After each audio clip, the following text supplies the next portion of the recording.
Everyone was like, oh, Joe, you're the same. Hello and welcome to Miami, where we are not far away from the Jake Paul Anderson Gibb press conference. Stay with us, it's live. You can already see the main man, Anderson Gibb, has joined Joe Weller and I.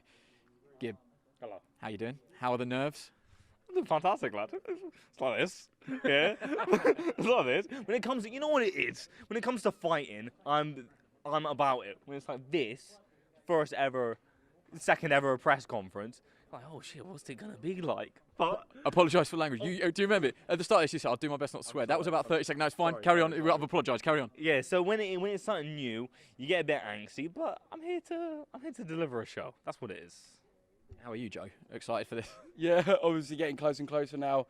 I know you are in the right place, and that's what I like to see. So yeah, I'm happy. Got any plans for today? Any plans? Yeah. Any tricks up your sleeve at all? No, it's fight time. There's no more games. There's no more smiles towards Jake. It's time to fight him in 2 days. So that's all it's about right now. Do you think he's going to bring any tricks? Because the aim of the game here for him surely is to get under your skin. If he can rattle you just a fraction, just a little bit, get under your skin. We did the face-to-face 20 minutes ago, which was a bit pointless because we're just going to repeat ourselves now. But can you give us a sneak peek? How did that go? Oh, I can't say half of it because we're on Sky. I can't say the stories I told you. Wait. What about the story of Jake's mum filming you without permission? Oh, so she's staying in my same hotel, and I went to the gym. I saw her, so I was like, "Hi, Pam." Her name's Pam. So I was nice. She got, "Hey, Gibb." So she started. Okay, good start. Cordial relationship. Good start. Her yoga.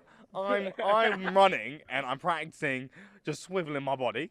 Yeah. She starts recording me. I didn't notice. Yeah. I thought we were on good terms. Yeah. So in the face to face, she's like, "I seen you shadowboxing. It's not the best, Gibb." Yeah.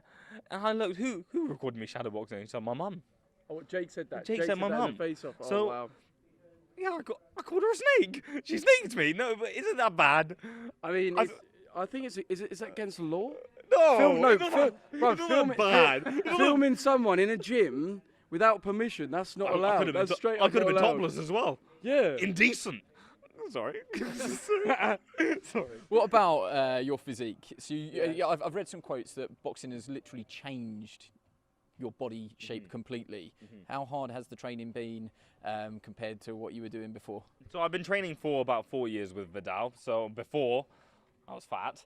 Huge, in fact. I couldn't even bench the bar. But now I'm a completely different person. My cardio is very good. I've been training 9 to 15 rounds. And we're bringing a lot of heat to this fight. We're bringing a lot of heat. Have you knocked anyone out in sparring? I'll be honest, no. I've been sparring professionals. I sparred a guy called Kevin Newman, who's a 12 or 11-1 fighter who's with the Mayweathers. I'm sparring with high-level boxers to put me through it and to test me through it. So the level difference between me and them, I'm never going to knock them out. It's not like the same as sparring with JMX or KSI. Yeah. Big level difference. So no, I haven't. But in this fight, are you going for the knockout? Yeah. Do you? Because the thing is, you know how it's been indecisive the last couple of ones where it's like, oh, he won, but he may have won. I think we need a knockout in this YouTube scene. Well, make it decisive. I think it's not. Come on, mate. I reckon you could do it's this. It's not going to be some pitter patter, technical stuff. It's some rough house. It's some rough house stuff. Yeah, it's some rough house stuff. Aggressive, relentless. He knows what I'm bringing to the table. I don't think he realizes how fit I am. He's looking at the physique, this little chubby Arab boy that's 5'8", and he's like, "Oh, he's not going to do anything." Yeah. But I'm bringing heat. Heat that he cannot comprehend. So I think what we're getting is a bit of a AJ Ruiz, the first match sort of scenario. AJ looking ahead. Looking past the seven-figure giver. Looking past him, thinking, oh, he hasn't got even bulging six packs, he can't do nothing, but you can. No, but even DAZN, they've been wanting this KSI fight. Yeah? But it's me that's in the way. Exactly. The spanner in the works. The spanner in the works. I said this yesterday. I'm here to ruin their plans. Wait, when they announce your name, sometimes you have was it like a middle thing, like the Nightmare KSI. Seven-figure giver. Is that what we're going to do? Yeah! I was thinking you just go spanner in the works. Spanner in the works? I think that's... I can see So Jake told us yesterday he's being called the problem child. The problem child. The problem. That is Stormzy. The problem. Yeah. He's robbed it. Bit odd. How would you compare the Gibb from your two previous fights to the Gibb that's stepping into the ring on Thursday night, early hours, a Friday morning back in the UK on Sky Sports. My last fight was an amateur fight. This is professional now, so the difference is I've tightened up. It's basically just mastering the fundamentals. I'm not gonna be doing no Lomachenko, the triple step. Yeah, like Jake saying I'm the best technical boxer there is. I think I don't think he realizes his own level. Well, I think what is good is obviously you're fully like comprehending the fact that losing is an option, Of and course. you've put in the work, and you know you've accepted, and your coaches have kept you grounded. Whereas he seems almost like, yeah, losing impossible, mate. It can't happen. I am the best, and I think that delusion could be what really, when you come forward and do your thing. Especially if you don't have the experience. If you think just because you're taller and if you the bigger frame, we're in the same weight class as a catch weight. So I don't know where he gets his confidence from. I believe that he's telling himself and deluding himself. You know, like the law of attraction. Yeah. The only thing that he's going to attract are my hands to his face. Yeah. That's what he's going to do. That's all the thing that he's going to attract. I should relax a little bit, but that's all right. Have you spoke to KSI at all? Because obviously he's a man that's very close to you, that's been through this whole professional experience. Has he imparted any wisdom onto you? Has he said anything like, I tell you what, you know, I thought it was going to be like this, but it was actually like that? Wait, what's like this? No, Being in being a a pro. professional. Yeah, because you can do all the sparring, you can do everything that you want. I mean, you've been under the bright lights, but with head guards on, it is going to be surely a different experience when you get under there. I got a question. Yeah. When we saw Logan and JJ fight with all their months of training, they only tidied up maybe one or two things, right? They only tightened up one Yeah, or two things. one or two Okay, things. yeah, Like yeah. all the stuff that they practice, this pivot stuff and all of this. It No, goes out the window. maybe one or two things improved from their first fight. So I just gotta make sure I improve on the stuff that I did recklessly. Because that's and bring the it thing, in. like obviously when we watch it, you know, you fight previously, whenever you attack is when you seem like you're most vulnerable, because obviously your hands go and so that, do you, is there any worry that when you get into the fight and the adrenaline's going, that you may revert back to that? Good question, Joe. I like that. You know, do you know what I mean? Good Come on, question for son. you, mate. Who's had practice? That is something that I improve the most. When you spar with pros, they don't let little stuff like that slide. You can't get away with it. No, not at all. Not at all. What about mindset? Because I've only met you probably 3 times. You're one of those guys that brings serious energy. That's the best way of putting it. You know, You're a nutter. but there is a thing about afterwards. Heard Logan Paul say, you know, I was sick, I had the flu. That's because they did so many media commitments, so many interviews, so much promotion, because they had to promote their own fight. What about not expending energy this week, not getting embroiled in, it's easy to say, you seem so calm up here, but I'm sure when that pressure starts, things are going to go mad. What can you do to stop, like, wasted energy? Or does that not even matter? So this is what it is. When it comes to boxing, I am a learner. I'm not coming across that I am number one. I know my level, and I'm making sure that I'm tidying up at my level. And like Jake, like there's the professionals that I face, I know Jake ain't as good as the professional I face. He's someone at my level, so I'm ready to expose what he hasn't been practicing. Yeah, when it comes to stuff like this, it's new. I said that at the beginning of this interview. It's new, so I don't really know what to expect. I'm going to go and say what I got to say. There might be times where I flop it. There might be times where I fucking do good. Okay, apologies for the language. You keep going. Yeah, there might be times where I do good. So you just got to see where I go. You just got to see where I go. I don't even know what's going to happen.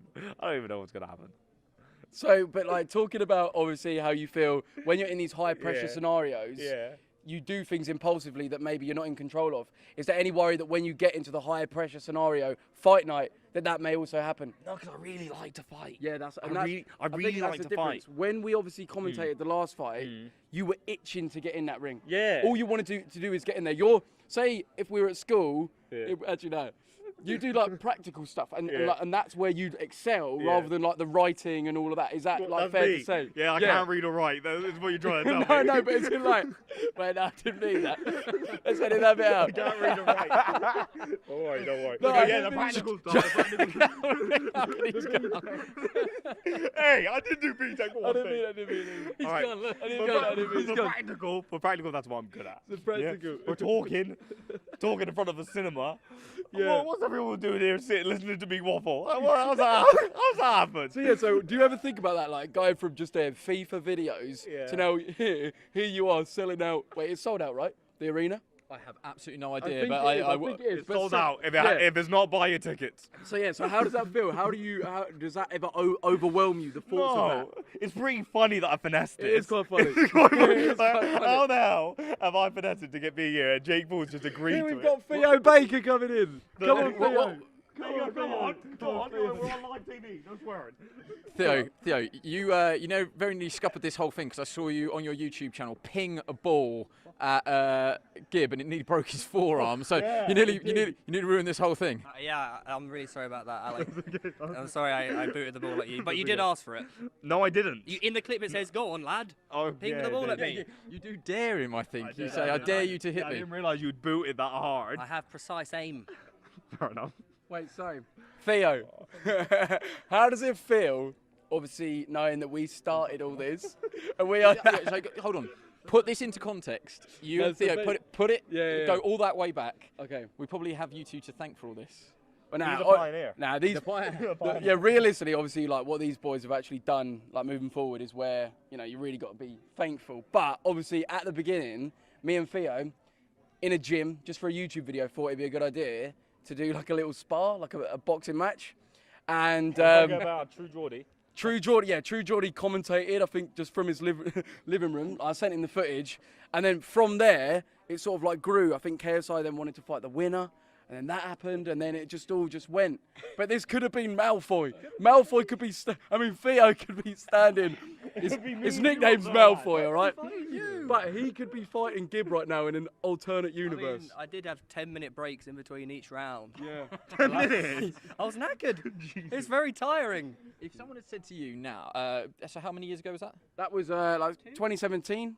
So someone would have said to you in 2017 that you guys, the YouTube community, first off would have been headlining the Staples Centre as professional boxers, and then doing a second fight between Jake Paul and Gibb or two others. What would you have said to that person?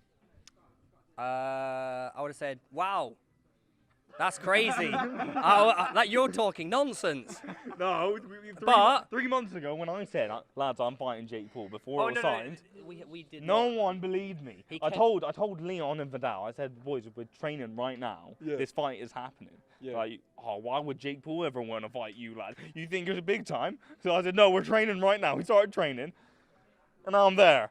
Now we're in Miami, Super Bowl In weekend. his defence, we was on holiday in Hawaii before the Logan JJ fight, and he was training every single day. And we're like, "Why are you training? You're not going to fight him. Not going to fight him." knew. He was doing press ups. He was doing burpees. We were going out surfing. He was just on the beach doing press ups. Oh, I'm a calculated psychopath. And now look at him. His dreams came true. Especially after, the first fight you were going for, Yeah. that all You? fell to pieces Yeah, well- because your opponent didn't have the bottle. Like, you could have given up and felt like, oh, nothing, the boxing's done. You know what it was when I saw you? called each other out, didn't Basically, you? Oh, Gibb saw, right, where's the next big money fight I Yeah. can go? Where is it? Ringside, Theo, commentating. stay in, Theo, don't go yeah, anywhere, you Theo, stay don't go. Now, yeah, Gibb called me out, and then Yeah. obviously on the night, I couldn't say no. I was like, yeah, come on then. And then straight away at the after party, I was like, nah, mate. Funny, nah. No. You know what triggered me? What? When you took the spar with Jake, and in my head I was like, he's got the same mentality as Jake. If didn't have the clout, I thought it was the clout thing. In my head I was just burning. It might not have been true. What do you mean? You know, like you fought Jake. Yeah. I thought you only fought him because he's just big time, innit? What, is it like what? You thought, Yeah. wait, hold on, wait, lads. I know it's not true. I know, wait, lads, I know it's not lads, true. wait, I know one it's second. not true. I know it's not One true. I'm second. just saying my mental thought process in it. I'll just switch in. It's wait, not true. I know it's not Oh, true. let I me know it's talk. not true. Let me talk. Sorry, So, sorry. you're saying Yeah. that it looks set up. Is that what you're saying? No. What are you saying? I'm saying that I thought you fought him Yeah. because it's Jake Paul. I fought him because I thought, oi, I can go to his back garden, Yeah. forget all I do it in an arena. I'll Yeah. go there, do what none of these YouTube mugs Yeah. have got the bottle to do, Yeah. and beat him, Yeah. right, in his own back garden. What happened? But I got embarrassed, mate. It was pathetic. But when I saw it, I was Yeah. in my room. Yeah, you were like, he's gonna Yeah, I was like, I said, well, I And said then- no to me. And then afterwards, bruv, Yeah. I go and tell him, mate, the person you need to fight is Anderson Gibb. Oh, you did. That is where You this did, all you did. started. You did set right? up, you So did I set want up. commission Commission? on your 7 figures, please. I'll buy you a dinner, lad. That's it. That's Buy it. me a dinner, lad. Yeah, All right. that's all. Loads of people saying, what time is the fight in the UK? Programme starts at 2 a.m. Sky Sports main event. It's 2 a.m. Sky Sports main event. Set your alarm. No, it's not too bad. It's not too bad. Gibb, do Oh, you sorry. see yourself as an underdog or a favourite? I was a favourite before my awful push. Yeah, so I do see myself as a favourite because I did set up this fight. Wait, are you doing something? No, it's because you got your back to him. Sorry.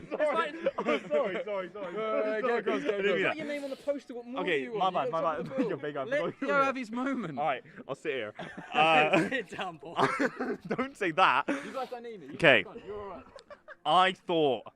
I am the favourite. I sorted the fight. He was trying to pick smaller, skinnier people. Who did he try and fight against? Soldier Boy, Deji. Who else was he calling out? Pathetic people. Theo Baker, I think, was mentioned at One of point. them. I could have had him. One of That would've them. been amazing. And then I pressed it, and I pressed until I'm here. Number one promoter. And now That is he amazing. needs you. Yes. He's failing in Yes. views and likes. That's the one. Okay. So after this, say, like, obviously, I know you don't want to think into the future, but let's not sit on the fence. No, as in, like, metaphorically. Let's say, no, you can sit down, mate. You can sit down. Yeah. But, Yeah. hypothetically, if Logan's up for fighting after this, what are you saying to that? Would you fight Logan? I focus on one man and one Yeah, man. all right. No, I know. But hypothetically, I focus hypothetically, on one man. Yeah, I finesse this. I focus on one man. It's Jake. Jake is what I want. But you know what's embarrassing? what? So you know I've been saying I want the belt. Yeah. I can understand for the YouTube space having the belt, blah blah blah. But you know when I died inside, when we had the fighter, all the fighters were standing, and he held his belt with the actual world champions. Oh, what? He's like, but his one's like one you buy from a shop. Yeah, bro, it's really bad. Like I don't know why he had it. Like, do you actually want to walk around with that, like, when you win? Well, I just wanted it in my YouTube videos. Yeah, like, yeah. hey, wait, lad, I took your belt. I took your belt. I've got a question for you. What? What's next? No, he won't answer. You just He won't answer. answer. Oh, so you're not doing. So even if you ask, like, what will you go to, like, Nando's after the fight? He doesn't know because all he thinks about is just the fight Thursday night, and that is it. Question. What's going to be your first meal? Thing is, I've been saying that a Five lot. Guys. I've been saying a lot in camp. I wanted a Popeyes. Yeah, but now Popeyes? Who's that? I've gone off Other of it. brands are available. Other brands are available. Chick-fil-A as well. No, it's What, you don't like Chick-fil-A? No, I love Chick-fil-A. Oh, we can't. I don't. What do I like? Anyways, Sorry. anyways, I so want a chicken burger. okay, very interesting. So obviously, you've invited some guests. Have you invited any, like, friends, family that is going to be supporting you? The boys are coming. Is it just the YouTube boys? The YouTube boys, my dad and my sister will be sitting ringside. Is that going to be the first time that they've watched you scrap? No, my dad watched every fight. But in person? Yeah, it's in person. Really? Yeah. That is amazing. Should we answer some of the Oh, he wants his job back. Yeah. Guys, how you doing? Good to see you. Vihar, why are you so confident, Gib? I think I have to go. I'm sorry, but the. Oh, you're getting... Yes. Okay, right. Thank you so much Sorry, for coming thank on. you. Wish Thank you you. all the best. Thank Good you. luck up there. Theo, you're staying with us. Theo, Come on, lad. Theo, you got proper I had a edged great- out. yeah, I Me had a and you great- got edged out there, so we had a little chat amongst ourselves. Now you've seen Gib stood next to him there. He's in good shape. Just how excited are you for this whole event? Very, very excited. He's in great shape. I feel like he's mentally prepared. I feel like Jake's quite scared and he could bottle it. So I have trust in Gib. Why do you think that that Jake's scared? What have you seen? Well, I just feel like I think this week, I feel like he's realised how much he could lose. Like, if he loses, could be the end of Jake Paul.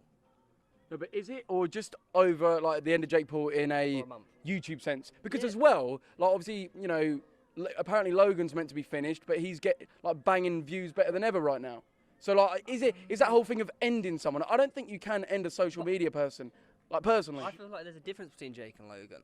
No, but I feel like they're still both YouTubers, on mate. YouTube, Logan's quite respected in the content he makes. Like, everyone actually quite likes his Oh, okay. videos. But with Jake, it's not really the case. Yeah. Do you know what I mean? So No, I do feel know what like you mean. it- I do it know could- what you mean. yeah. So what you're One of the saying? things is surely the method of victory. If someone gets knocked out, that's very, very different to getting edged out on points. Yeah. At the end of KSI and Logan Paul, nobody really knew who won. The point deduction, the knockdown that wasn't called. You kind of came away thinking, I don't really know who won it. I don't really know who lost it. The whole thing in that build-up was, I'm going to make you a meme. You know, if you get knocked out in front of millions of people, it's very, very different to getting edged out on points. I think that could be quite important. I don't know how you deal with that. What would you think? Well, I think obviously Gib even getting this fight, or Jakey Paul's just arrived. But I don't know if you can see over our shoulder. That is Jake Paul making his way to the stage. Getting warmed up. God, what's he doing? Getting warmed up. Looks like nervous energy to me, boys. He's releasing some nerves. That there. What's he doing? Why would you do that? Like, I'm not gonna lie. The man that comes in and is the most calm, composed, and stays like on his normal sort of like wavelength, like balance. I think that is who you can tell is more confident, rather than the person that's being like outlandish and going, like trying to, like you're saying. Story. Yeah, do you know what I mean? I think that's clear. And doing all that, oh bloody hell. Do you know what I mean? I think that's one of the things where Vidal is very important. Vidal's a professional boxer. He's been there time and time again. He's part of the Mayweather stable now. He knows about big-time pressure. But actually imparting that on your fighter is very, very different. I thought Gibbs spoke really well there. Didn't show any signs of nerves or the getting on top of him. But that's going to be one of the big battles, isn't it? Not getting too emotionally invested. In the first press conference, I thought Vidal was unbelievable. Yeah. Like they were trying to put him on it, and he was just remaining calm, balanced, composed, and I think that's hopefully rubbed off on Gib. Yeah. Hopefully, he can bring that mentality into the press conference today. Without a doubt, like Vidal just is so like calm, composed, and I think that is what needs to rub off and does rub off on his fighters more than anything. Just that ability, no matter what the situation is, I can deal with this. I'm in charge. I'm in control. Whereas if you've got people that are just sort of like doing whatever you say and you know, allowing you to, if you're reacting in a weird way that's not sort of like the done thing, and allowing you to get away with that, then I don't think that's healthy in the long term. And I think, you know, they stay on top of Gib in his camp. If he does something wrong or steps out of line, they bring him down a level. For example, he that's just walked out composed, calm, not said a word, sits down, gets the job done, and that's what he's going to do on Thursday. In not too distant future, I'm going to ask you both to step out so everyone can see what's going on here. One thing that is worth mentioning, you guys come this way so we can just see what's going on there. In the suit there, not many people in the YouTube world will know that Sugar Shane Mosley, one of the best to ever do it. So although we're talking about how important Vidal is to Gib, Shane Mosley can impart a wealth of wisdom. But I think, what did Gib say? That they've been together 4 years, Vidal and Gib, and I think Shane Mosley and Jake Paul have been together just a matter of months. Yeah, so basically I think Gib was the first YouTube guy to train with Vidal. Yeah, so they've had like the longest relationship out of them all. And I think, like, you know, the fact that he's transformed Gib from a guy that does no exercise, stays in his room a lot of the time, to being a professional athlete, that chemistry, that connection, that trust in, you know, the whole process is going to be so strong for those guys. Whereas, you know, someone that you've only met recently, and yeah, they may have all these qualities, but you know, if you haven't built up over time that relationship, it's, you know, you can question it. Is it going to be as effective? What can we read into how they both look here? I think Jake's just releasing off that nervous energy. Like, he's trying to make up. Like, if he came out, I don't know. I feel like he's just putting on a bit of a persona, whereas Gibbs just seems quite calm and is just here to do the press conference. Whereas I always feel like Jake's always here to try and put on a show, make someone talk, make someone, like, I don't know. So, not a fan. Overall, you don't know. No. Basically, what I'm seeing is, so, a little fun fact. Your adrenaline affects your legs a lot, so it makes you want to stand up, makes you want to move your legs and stuff and jump around, literally. And that's what we're seeing from Jake. He can't sit still. He can't just relax, which shows nervous energy. He may be just excited, but it may be a lot of anxiety as well. So, what I'm saying, Gib looks the more comfortable, more composed, more in the zone, in my opinion. A lot of questions coming in. One we've covered it earlier in the podcast, Joe. A lot of people saying, would you fight Deji? Sorry to throw this on you now, moments before the press conference. You probably want some time to explain it. 20 quid, let's do it in the car park, mate. No, I'm joking. Honestly. 7-figure Weller. 8-figure Weller, and we can talk Edward Hearn. Nah. Overall, look, the only way I'll fight is if it makes sense and I'm truly wanting to at this point. I'm enjoying what these boys are doing, but we'll see. Maybe Theo Baker will get in the ring. Theo Baker versus Logan Paul. Let's make it happen. Everyone in the comments, let's petition for it. Oh, Lord. I couldn't think of anything worse than learning to box. It's not for everyone. Do you think that was interesting what Gibbs said? He loves it. Yeah. He loves it. It's not just a money-making scheme for him. I'm sure he could just do, I'm not doing it down, but there's easier ways of making money than turning pro. Yeah, 100%. And that's the thing, like, you know, the whole show, putting on the persona and talking and all that. That's not his thing. He's not. You know, he doesn't really enjoy that element. And that's so funny from someone that doesn't know him and just seen him from his videos, because you assume actually that that's the one thing he does love. Yeah. I mean, yeah, he loves obviously entertaining, 100%. But he, like you say, through his energy, through his physical sort of. I think overall he's just more of a physical guy in how he does his thing. So fighting, exercise, sport is how he'd like to express himself, rather than just like words and trying to put on some sort of character that isn't really him. Do you know? Actions speak louder than words, and he's a true believer of that. There's some calls coming in for Theo. Theo fight Logan. Theo fight Logan. What? You've done so. What have you done? What have you done? I don't want my name dragged into this. Having just said I'm never going to do it, you're doing it, mate. Okay, all right, there you go. It's signed. Me and Logan. What would your nickname be? I'd be Theo, the Dominator Baker. So Theo would like to dominate Logan Paul within. Within what? Oh no, okay. No, yeah, well, let's Let's keep it clean. Let's keep it clean. It's kids watching back home, Joe. Come on, you're better than this. Shit, bro. Oh, here he goes. And there he goes, straight into it. No swearing, Jakey. Yeah, there will be some strong language in this press conference of that. I'm 100%. So I'm probably getting hammered for apologising, but apologies in advance if you're offended by any of the language you're going to hear in this press conference. Eddie Hearn making his way onto stage, beaming like a Cheshire cat. Where did Seven Figure Gibber start? Where did that come from? Was that a YouTube thing, or was that an Eddie Hearn thing? No, I think he just obviously he knows how much Logan and JJ made from their fight. So he's saying, if you're going to get me, I want to be up there. I don't want to be taken lightly. So yeah, he did basically invent it when the whole boxing thing came around. It's not been a long-term thing, but he loves it and we love it. Okay, Eddie Hearn going to chair this press conference. Let's get over to it.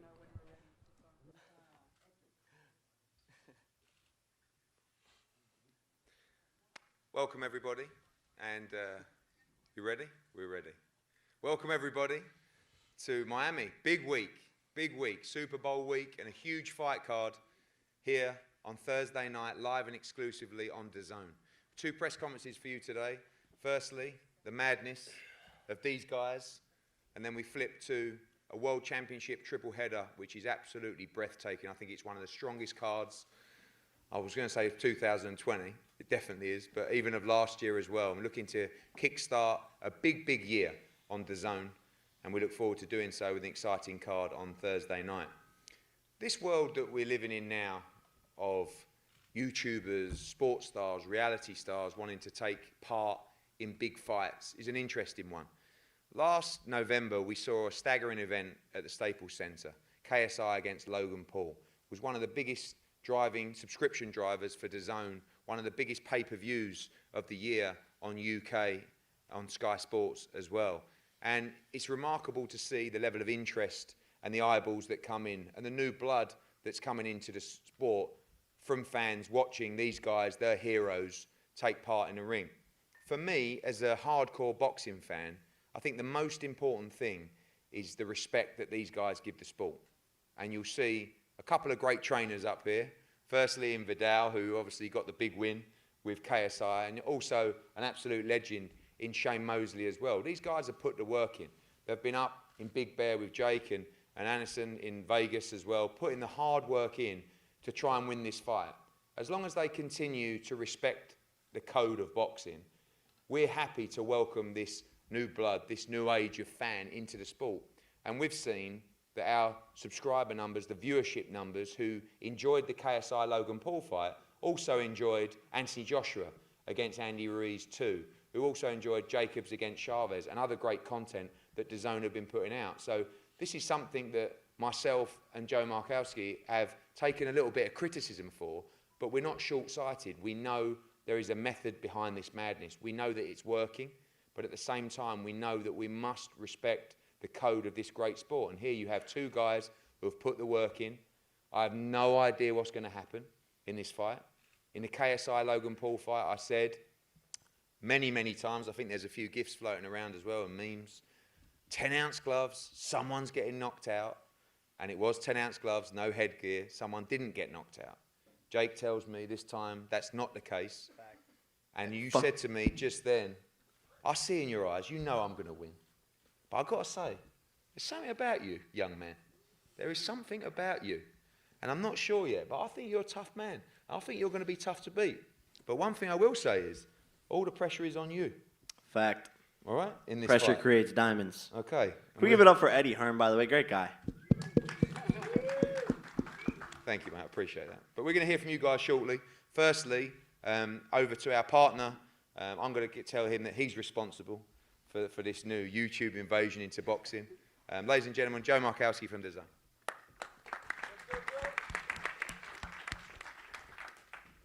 Thanks, Eddie. It's great to be here in Miami during such a big sporting week. I've been here all day, and it's clear that the city's packed with athletes, celebrities, media and brands. And to be fair, so is this room if we're going to count Eddie Hearn as a celebrity. And appropriately, our card is no different. In addition to the championship triple header that Eddie's already mentioned, Thursday's co-main event will see Jake Paul looking to avenge his brother Logan's loss to KSI against this man to my left, Gibb potentially on the way to a fight himself with KSI in the future. In terms of the interest this fight is generating for us, our pre-fight show 40 Days has already been viewed more than 4 million times on YouTube. And that's a testament, obviously, to the fan bases that these two individuals command. They're businessmen, they're content creators, and for the first time on Thursday night in Miami, they will be professional fighters.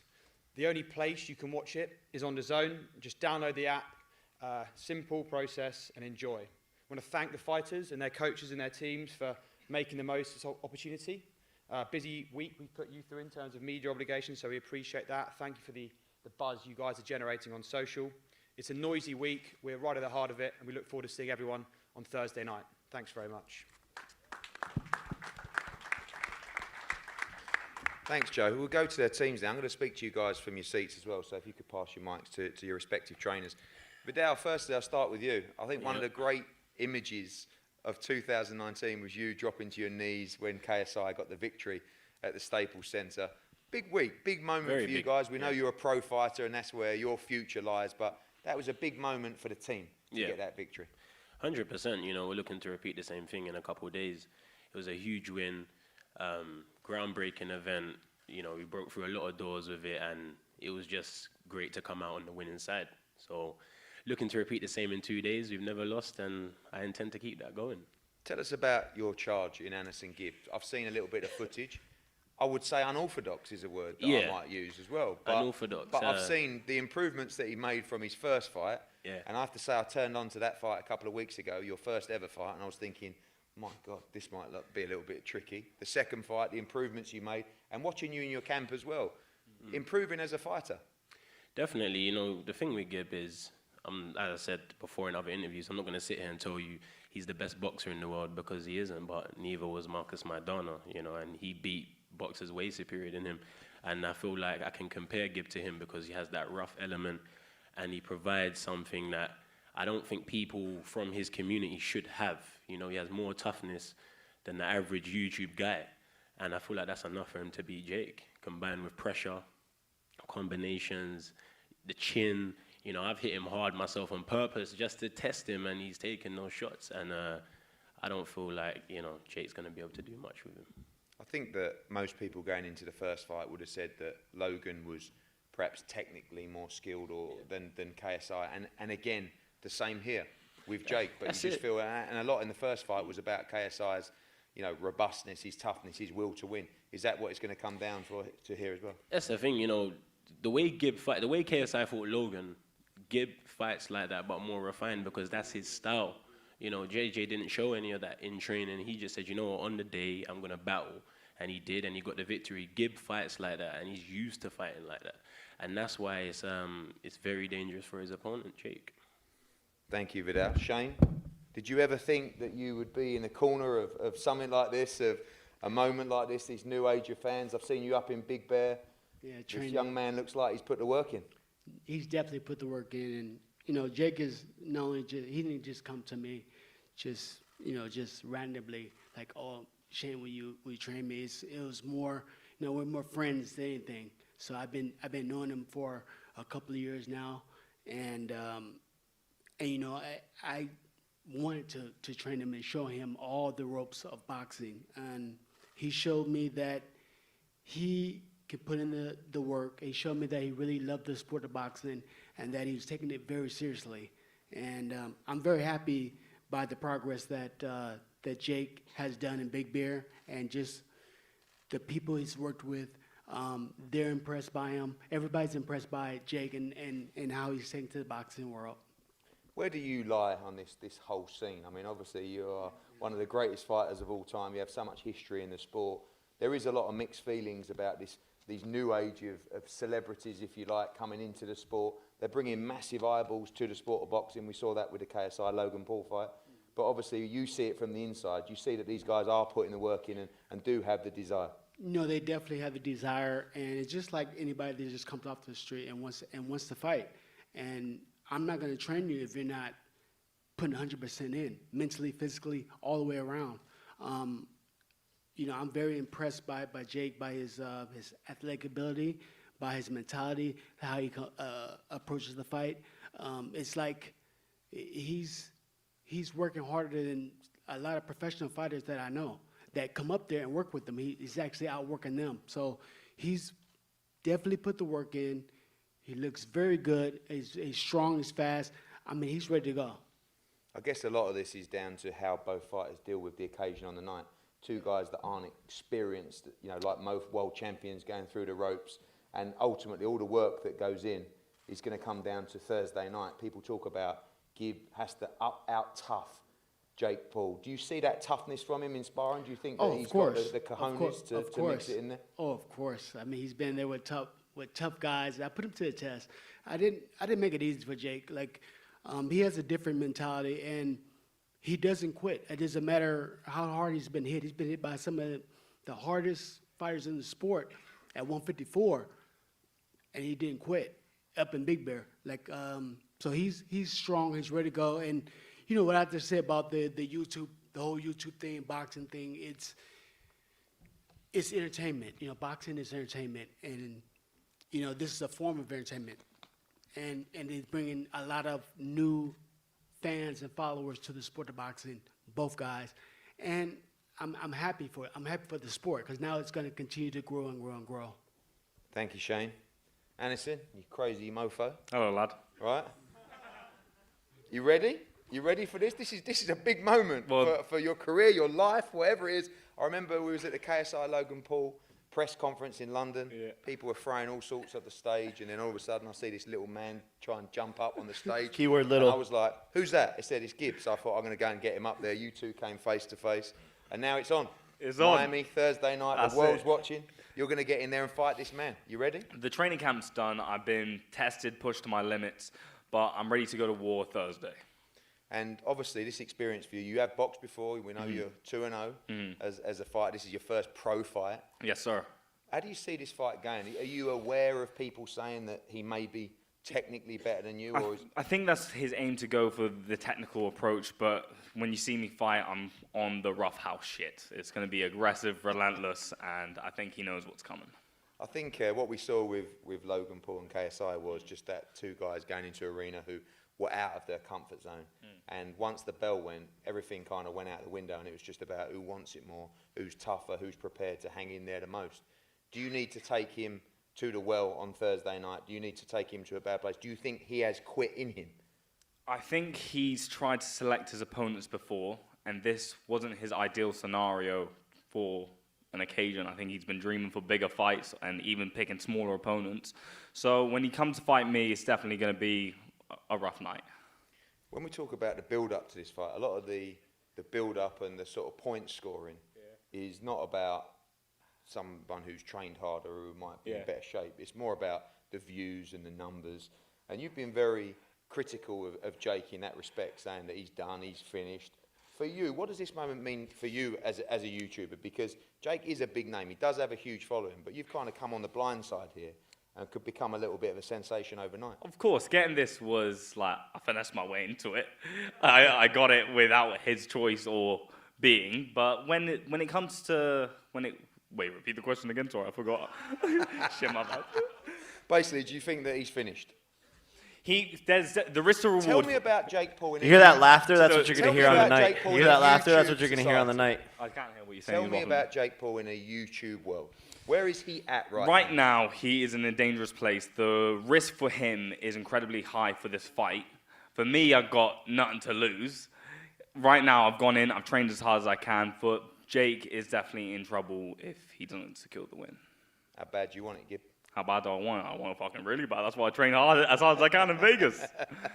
Jake, are you done? Are you finished in this YouTube world? I mean, what are you here as? Are you a YouTuber? Are you a fighter? Yeah, no. So I mean, I'm an entrepreneur at the end of the day. When people talk to me about like views and stuff, I've been off the YouTube wave, but I have a baker's dozen influencers in the space that I take a percentage of. My merchandising company fulfills over 100 people's merchandise, some of the biggest influencers in the game. To me, I kind of just can do what I want, and that's why I think is what he doesn't understand is why I'm so dangerous in the ring is because I'm choosing to do this. It's something I'm passionate about, and I've caught the boxing bug, and I've been in training camp for the past 5 months, 2-a-days, nonstop, and there's a lot of course, there's a lot of pressure, like Jake Paul has everything to lose, but like I'm a game time player, and I've been in this situation before with Deji. Imagine if Deji would have beat me. I've been in this exact same position before, except the difference is I think that Deji is faster, a better athlete, and a better boxer than Gib. And when Vidal says, earlier he says, I haven't lost as a coach, that's false because you actually did train Deji as well for a period of 2 months before he switched over, but you did train him for the start of his boxing career. So, there's a lot of lies being told from their side. I'm a game time player. Pressure creates diamonds. And tomorrow or 2 days from now, you will see the work that I put in. I think from a British perspective, what we're trying to say is, and what we're really asking is, yes, you're an entrepreneur. Yes, you've got some percentages from other YouTubers. Yes, you've been around a long time. You have a huge following. But how big are your bollocks? That's a question we want to know because we don't want to see it now, but I've just got a feeling. This guy's going to be like, how much do you want it, Jake? So I wrote a book called You Gotta Want It. It was an Amazon Times bestseller. I have a tattoo right here that says You Gotta Want It. I live my life by that motto, and I actually wanted to be a Navy SEAL before I moved to LA to pursue acting and stuff. And so that mentality, that killer mentality, the only easy day was yesterday. I want it more than anyone in this room combined. There is nothing that this guy can do mentally. Like he's talking about going to war. We can chop it up any single way, but the outcome will remain the same, and that is me winning. By knockout? I will see how much heart he has. I think a lot of all I keep on hearing is there's something about this kid, or he's tough, or he's crazy. So, we'll see how far that takes him. I think it's only going 3 rounds. That my coach here thinks that as well. But I do see the heart he has. But I just this is boxing. This isn't. We're not measuring hearts here. So, and I would go as far as to say that I have a bigger heart and I have more on the line. So I'm fighting in that ring with more on my back, and that to me is exciting. You've mentioned this isn't a one-off for you. It's something that you want to focus on and have more pro fights in. Is the plan straight up beat Gib and then fight KSI? Is that what you want? 100%. That's what I mean by this means so much to me. Is I'm here to avenge the family name, the Paul name.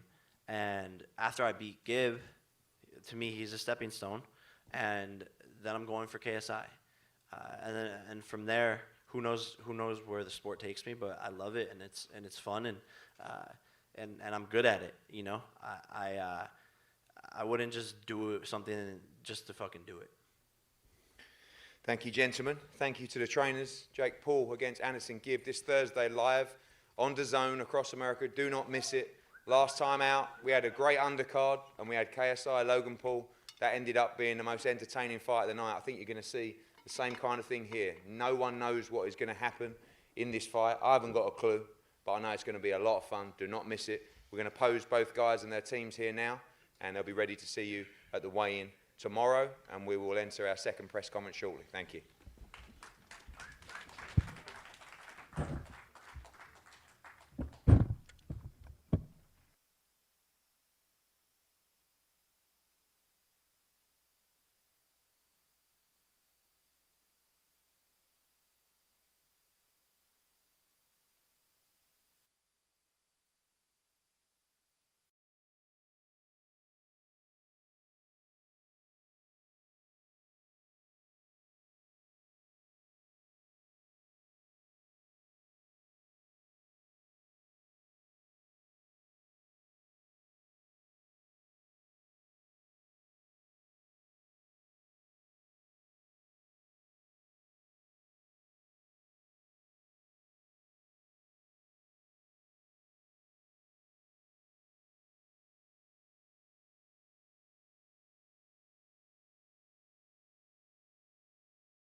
Your immediate reaction to what we've just seen and heard there?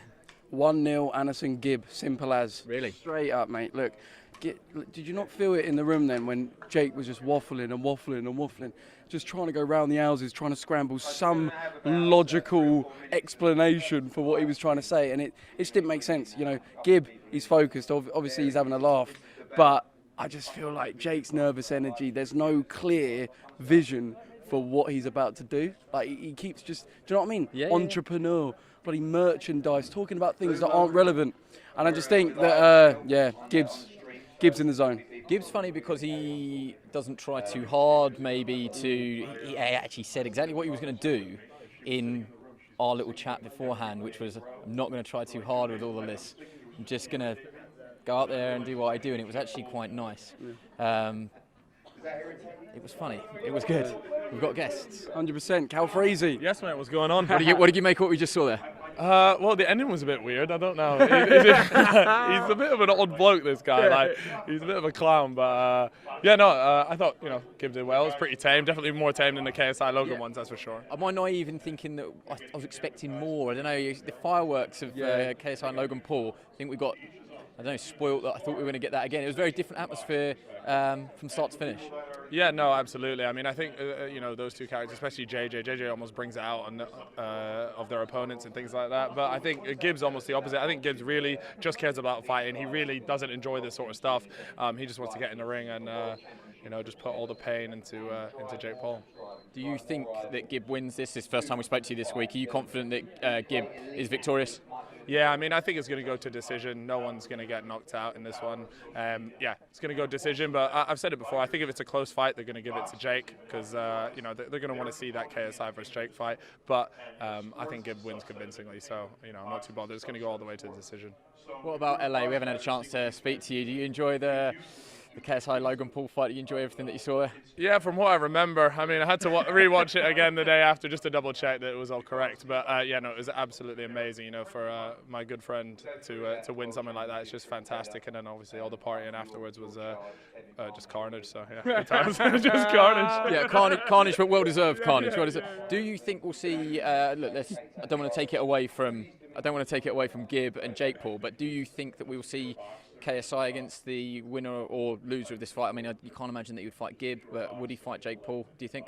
Yeah, I mean, I think, if he has to, he'll fight Jake Paul, but, I don't think it's going to get to that point anyways. I don't think he fights Gibb. So, it's either Jake Paul or he's just probably putting out another album or something like that. I don't know. He's always coming up with new stuff, so we'll see. It's dangerous to look too far ahead. I wonder what you take from KSI's name has been in everyone's mouth, particularly Jake Paul's mouth all week. We've seen it in boxing so many times, littered with looking one step ahead, 2 steps ahead, it can catch you up. I don't want to seem like I'm on Gibbs' side, but you do get the impression that they're businessmen and he's looking for the business, and that business for him is KSI. The problem is you'll get caught out if that happens. Without a doubt, I think you're seeing something similar to AJ Ruiz, where it's just, Jake's overlooking, he's looking ahead, he's looking too far forward, whereas this is all Gibbs' energy is on. You ask him any other question, he doesn't care. He just wants this fight, and that is it. I just think overall that is a demonstration for whose head is in the right place. Jake waffling about all sorts, it's just irrelevant. Like, it doesn't matter. Anything bar Thursday does not matter, and that's all he spoke about. you know, that's all he really spoke about. So I just think overall the composed, you know, team that's in the right place is Team Gibb.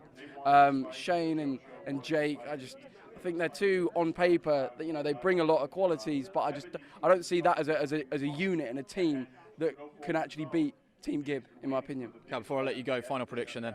Yeah, like I said, it's going to go all the way to decision. I reckon Gibb wins easily on decision.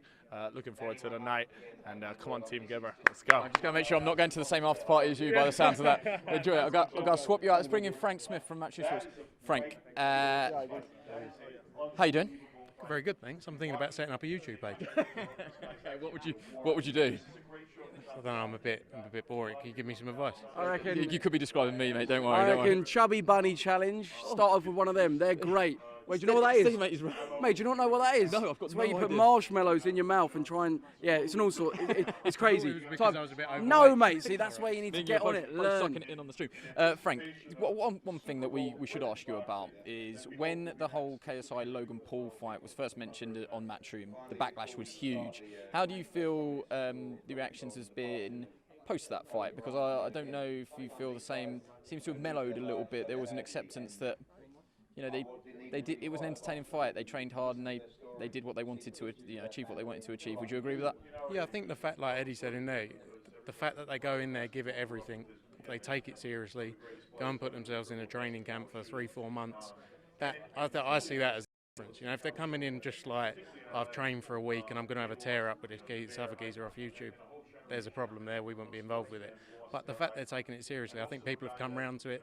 The fact the fight was actually quite entertaining last time round. You know, I sat there, I was intrigued throughout. I watched a lot of boxing. It was fun, and it means everything to these guys as well. You remember that a lot of fighters get in there and, you know, they're building something else. These fights mean literally everything. You know, you can tell that both of these guys on Thursday night are going to go in there and give it 100% because to them this is everything they've got ahead of them. Like, you'll know the mindset a lot more with these guys themselves, but I think it has changed, and I think some people, you know, a lot of boxing fans aren't always going to love it, but it's bringing a new audience, and I think that's good for the sport overall.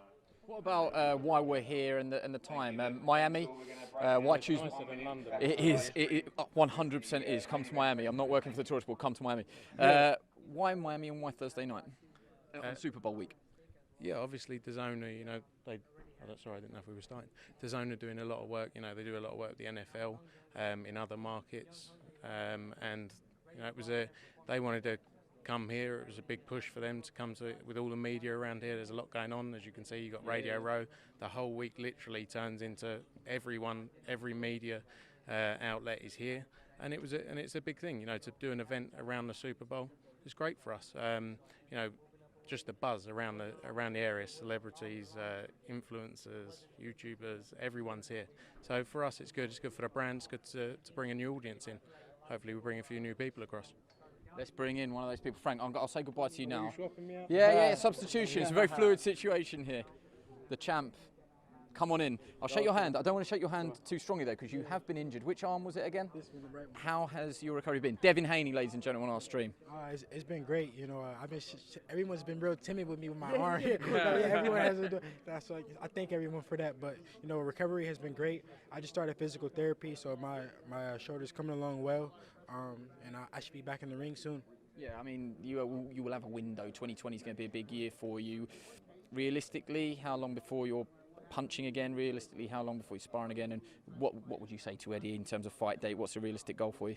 We're taking it slow. You know, there is no rush. You know, I'm still young. You know, it's a lot of big fights out there, you know, for me, you know, and I understand that. So when I come back, I want to be 100%. You know, it's looking like, you know, I'll be back training, you know, almost full throttle in about a month and a half. Towards the end of June, early July, I'll be back in the ring. What did you learn about yourself in the last fight? Obviously, you boxed as part of the KSI Logan Paul event, and it was the first probably sign of adversity that you had to nurse your way through a fight with one arm. Yeah. You learned something about yourself. What was the whole experience like there, having to adapt, I suppose? Yeah. That's what it's about, you know, being able to adapt. You know, I showed that, you know, I'm a true champion, that I can fight through anything. You know, if I didn't say anything, no one would have never knew that I was injured or that I had a serious injury, you know. So, you know, I showed that I'm a true champion, I can fight through anything. Who's on your hit list? Would you go straight into a Lomachenko fight? Do you need a warm-up? Luke Campbell fight for version of the world title. What do we think? I want to make the biggest fights happen, you know. I've been saying this for a long time, you know, and I continue to say it. You know, if I can get a big fight, you know, as soon as I come back, then so be it. You know, I want to make it happen, but I'm ready. Can I just say there's a load of people watching on our YouTube channel here, so choose your words carefully. Are you going to go Team Paul or are you going to go Team Gibb for this one? What are you saying? I don't really know Gibb, to be honest with you. So were you here for the presser? He said, "I'll bring that rough house." So that's that rough house stuff. That's what he said. Jake Paul's going to try and box. I'm going with the boxer. Okay. Wait, but what about like over 6 rounds? You know, in the last one, it was just obviously KSI brought the aggression and just, you know, it was a bit wild, but that sort of like got him the decision because he sort of was the aggressor of the fight. Yeah. Do you not think maybe that, you know, the guy that does that shows the more heart may have the better chance? I think with the fighters who don't have a lot of experience, when they do go put that type of pressure on the fighter who doesn't have that much experience, they normally, you know, win, or they're able to overwhelm their opponent. So whoever puts the pressure on the other one, if he wins, I wouldn't be surprised. 6-3s, how hard is that? They've never done anything like that before. And do you remember the first time? Did you go from 4 to 6, or did you go straight to 6 rounders? No, I did. I started at 4. And then I went to 6. So I did like 3-4s, but they never went 4 rounds. I didn't have my first, it didn't go the distance until I was at 6 rounds. So I guess you could say I went from 4 to 6, straight to 6, really. Okay. Brilliant. Well, listen, I don't want to keep you any longer. Thank you very much. Devin Haney. Nice one. Let's bring Theo Baker back in. Look, he's trying to get away from us, but he doesn't look too happy. We're not too far away from kicking off this press conference. Theo, just want to very quickly get your reaction. You were laughing away during that whole press conference. You were. Yeah, I mean, there's some brilliant moments in that. What did you make of the whole thing? I thought it was quite funny. Maybe they weren't even trying to be funny this time. No, I think Gibb took the win on that. He seemed more composed and more level-headed, whereas Jake was making a bit I've wrote a book, okay. He read it. That's the thing. No one cares. Yeah. No one cares that he got a But you said I am actually. I'm actually. Well, he wrote a book. He didn't read a book. He said he read it. No, he wrote it. He wrote it. Yeah, I think. Why is he bringing it I think out? he said it had won awards. So funnily enough, I now do want to see what the book's all about. So he's got a fan. Why is in your head? Yeah, I know. Yeah, why is he rattling around? I know. He's living in there rent-free. So. He's got free promotion. It's unacceptable. Yeah, but they're aiming at my sort of, my sort of mentality. I might have a look at that book. I'm old before my time, evidently. Evidently, you look at me like I'm mad. Yeah, I mean, what about the head-to-head as well? He looked like an idiot. What was he doing? He's just making himself got a double chin, but you can't see it because obviously the beard. But he just looked wrong. Yeah. He didn't look right. For me, mate, it just looked like he was it's someone that's trying to cover up how they actually feel. If Jake was normal and on his normal baseline behaviour, he would have done the head-to-head, looked him in the eyes, and been serious about it. It's almost like he's leaning back. He's wanting to get away from the reality of what's going on. I'm maybe looking into it a bit too much, but I'm just seeing overall he's not being his normal self. I think it's just classic Jake Paul.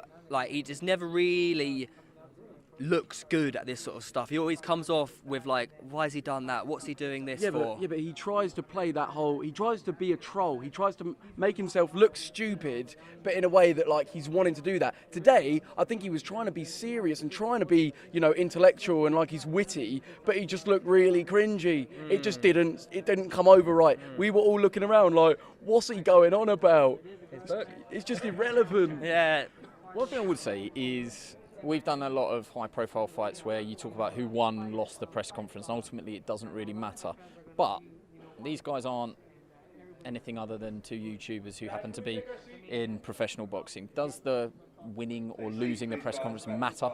I don't know. Is it different this time round? I think, realistically... You've done it. You've done a press conference. Did it affect you? 100%. Well, the one before the fight, I was told to sort of stay calm, don't go too crazy.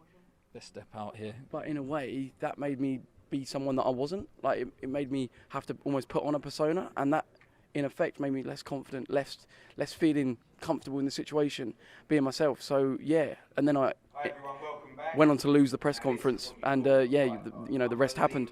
of World Championship Boxing, World Championship triple header. Come on, to you live on DAZN this Thursday from Miami, Super Bowl week. So much on the line for these guys. So many other great talents that we're going to be bringing up as well, which we can't even fit on this stage up here. Just a great, great card. When we look beneath these World Championship fights, so much talent as well. Of course, it's a pleasure to have 7-division world champion Amanda Serrano here added to the card, closing in on a fight, as Lou DiBella said, the Super Bowl of women's boxing against Katie Taylor. Not long now, guys. Avril Mathy, young female fighter coming through, and some of our elite young fighters who we're very, very proud of. Arthur Biaslanov, top young fighter. Ofer Jones, looking forward to seeing you back in action. Ammo, can't wait to see you this Thursday night. And Alexis Espino, about time. We're ready for a big 2020. Great to see you. We're going to hear from all you guys shortly as well. When you look at this main stage, this card, I think, is so underrated. We know that everybody in boxing talks about the quality of this card, but even away from the World Championships as well. Anthony Sims Jr., the magician, taking his big first step up against Alfredo Angulo, based here in Miami. WBO Latino title on the line. It is a great 168-pound fight. And then the 3 World Championship fights are all breathtaking. Danny Roman, who is one of, again, I say, the most underrated world champions in boxing today. The unified WBA and IBF super bantamweight world champion.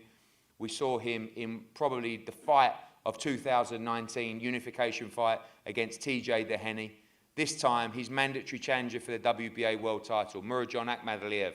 This young man is one of the most exciting young fighters in world boxing today.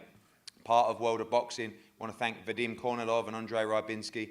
If you know your boxing, if you've watched your tapes, watch these two guys. It is going to be an absolute war for the unified super bantamweight championship of the world.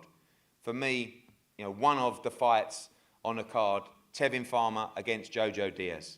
This fight's been brewing for a long time. It's been a pleasure working with Tevin Farmer and Lou DiBella, the most active world champion in boxing today. His first major breakout fight against a great young fighter in Jojo Diaz. I want to thank Golden Boy for all their cooperation on this fight. I'm so pleased you guys just said exactly what you said you were going to do last time you come face to face, which was get this fight on. This is a real joy for fight fans to see this fight. Demetrius Andrade against Luke Keeler, the WBO World Middleweight Championship. A lot of people saying Demetrius Andrade, the best 160-pounder in the world today. Everybody seems to come in with a plan against Demetrius Andrade, whether it's Akovov, whether it's Maciek Zulecki. They can't win rounds against him. They can't win minutes against him. They can't win seconds against him, let alone win a fight against him. This time, he has an interesting opponent, someone I know a lot more about than the others.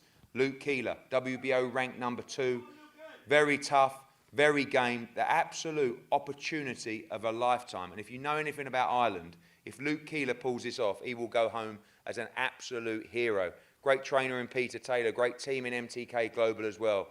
And this is a great underrated fight. Luke Keeler is going to be giving it everything to try and become world champion on Thursday night against the excellent Demetrius Andrade. Before we bring some guys up to the stage, I want to pass over to our partner, of course, Joe Markowski from DAZN. Round of applause for Joe and all the fighters that we introduced. Thank you. Thank you, Eddie, and it's good to be back at it in 2020. In 2019, our first full year in boxing here in the United States, I'm proud to say DAZN was home to every single one of ESPN's year-end boxing awards. Fighter of the Year, Fight of the Year, Round of the Year, Knockout of the Year, and last but not least, Prospect of the Year. We look forward to delivering another stellar year in 2020 to our subscribers, and to kick things off, this week's championship triple header marks the deepest card of the short boxing year so far. As Eddie said, Demetrius Andrade looking to make a big statement on a big stage and lure the biggest names in the division into what will be career-defining matchups later in the year. Tevin Farmer and Jojo Diaz, a mouth-watering clash, complete grudge match. Looking forward to that one.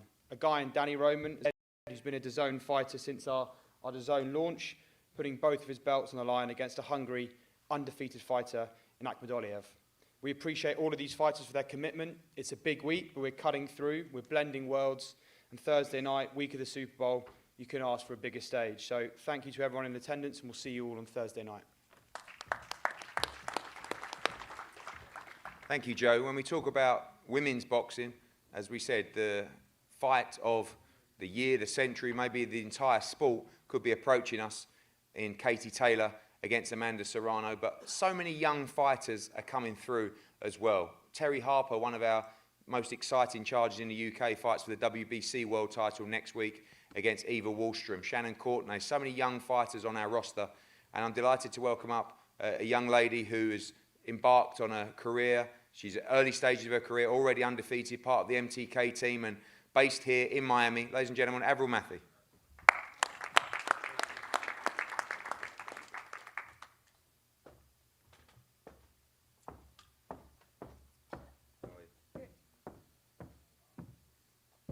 Hello. Go for it. The stage is yours. Hi guys, thanks for coming. I'm really excited to be fighting on this show. It's a huge fight show in Miami, probably one of the biggest that's ever come here. So yeah, it's going to be an amazing night. And I'm, just super thrilled to be fighting alongside these guys. Woo!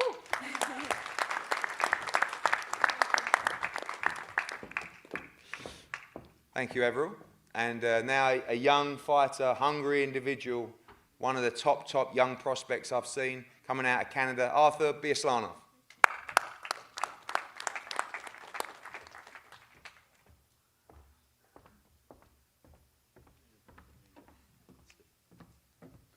Hello everyone, thanks for coming out. First of all, I want to say Miami, first time here, beautiful place, great atmosphere. I want to thank Eddie Hearn, Matchroom Boxing, for always being well organized and always having top-notch shows. I also want to thank my manager, Keith Conley, and my boxing team. We had a great training camp, and we're more than ready. Come Thursday night, we'll show you why they call me the Wolf. Thank you. I want to now bring up a young man from Houston, Texas. This guy is a real character, punches so hard, such a limited amateur career, but just flew through the USA rankings. I believe this man is a former world champion for sure, great personality, great individual. You do not want to miss him fight on Thursday night. Ladies and gentlemen, Austin Ammo Williams.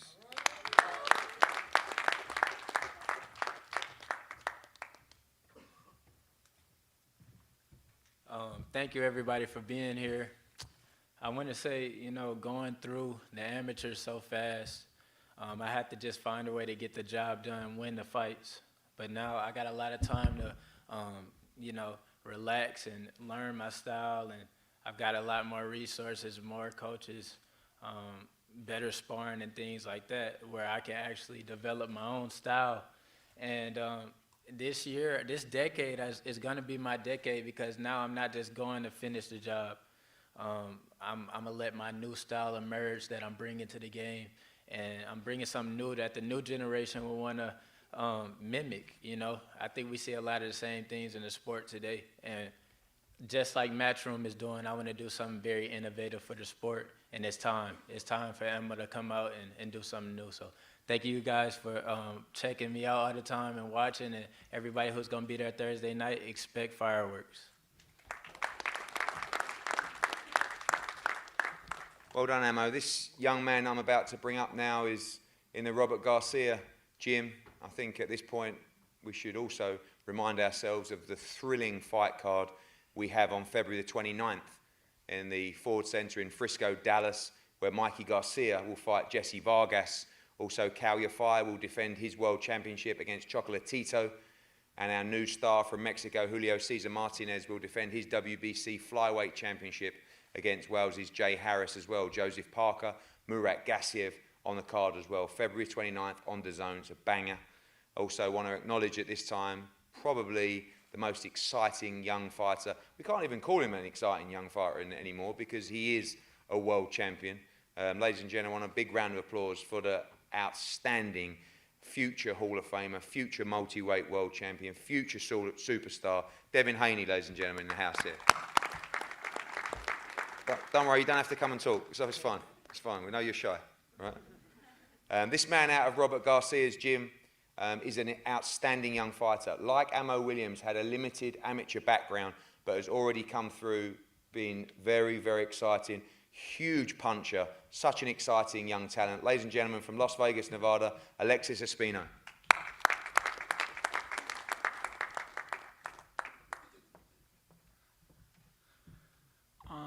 Good afternoon, everybody. I haven't been like that fighting a lot because of my last canceled fights. Not to me, but due to my other opponents. And I've had a lot of time to been working on different things that I wanna show you guys. Shout out to everybody that supports me and always sees my fights and knows that I'm good. You know, I'm real excited for this fight. This is my first time in Miami, and you know, I'm here to put on a show. And you guys gonna see me. You guys gonna see something different because I'm different, and I believe that. Thank you.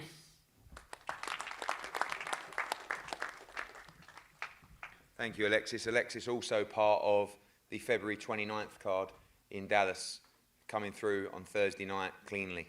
This young man has got boxing in his blood out of the Soul City gym, one of the top young fighters. He's already boxed stateside here as a pro, and also in London. We flew him over. He was absolutely electric, lit up York Hall in Bethnal Green. The UK fans love him.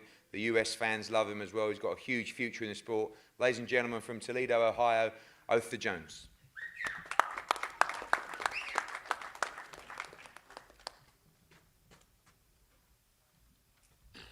Good afternoon. Let me adjust this. That's good. Good afternoon, everybody. Thanks for coming out. First of all, I want to give a shout out to Split Team Management. Shout out to Soul City Boxing. Shout out to The Zone. Shout out to Eddie for getting me on his card. Shout out to my sister that came out and supported me. You know, who just earned and solidified the spot on the USA team for the Olympics.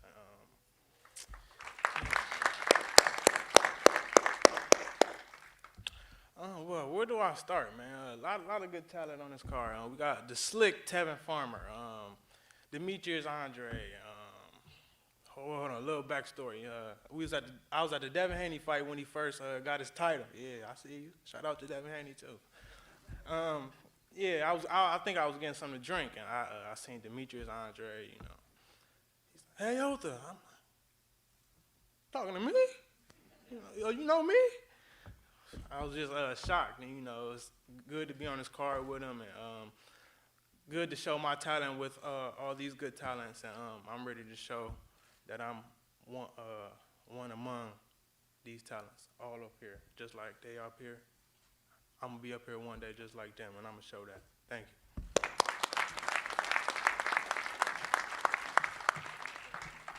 Thank you, Otha, and thanks all the young members of the team. It's always a pleasure to work with you guys. So excited about your futures. This young lady is definitely not a prospect. She has already established herself as one of the biggest stars in the sport, male or female. It's irrelevant. 7-division world champion, Amanda Serrano.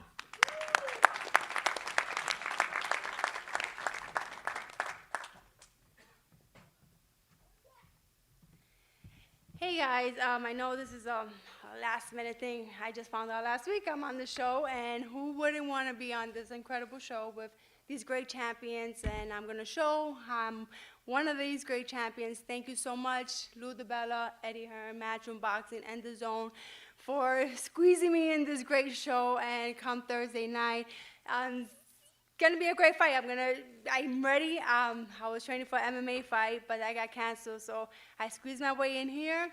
And come Thursday, I'm gonna do like I always do, give a hell of a show. And once I pass this fight, then it's Katie Taylor, take me to UK. Yeah. I don't mind. So let's get through this one first.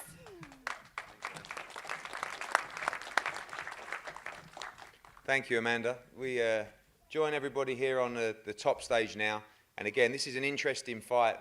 WBO Latino Super Middleweight Championship. Anthony Sims Jr., what a fighter, what a character, but now it gets very, very real.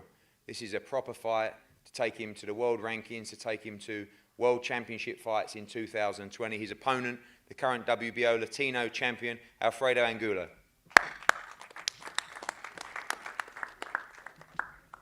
Roma Angulo. fine. We've got a translator, no problem. Right here. Buenas tardes aquí a todos los presentes. Primero que todo, muy agradecido con Dios por esta oportunidad y Good afternoon. con todos los representantes Déjame que traducir, han hecho por favor. que esta pelea se lleve a cabo. Y pues nada, muy contento y esperamos hacer una excelente pelea, brindar un bonito espectáculo a todos los presentes y a los que puedan ver la transmisión a través de DAZN. Muchísimas gracias por esta oportunidad y esperamos seguir aquí dándoles unas muy buenas peleas y un muy buen espectáculo. Gracias. All right, I'll give it a try. Very happy to be here. First of all, thank God for this opportunity. Looking forward to giving a great show in front of all these great boxers. And I look forward to giving my best. And thank you very much. Thank you, Roma. Thank you, Roma. As I said, this young man, they call him the magician. If you ever see him train, watch those feet. He's a joy to watch. And now, as I said before, he's been a pleasure to work with.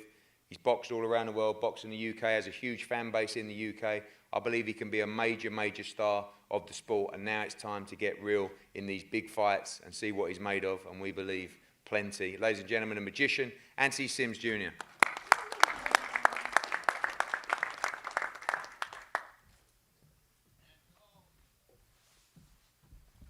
What's up with it?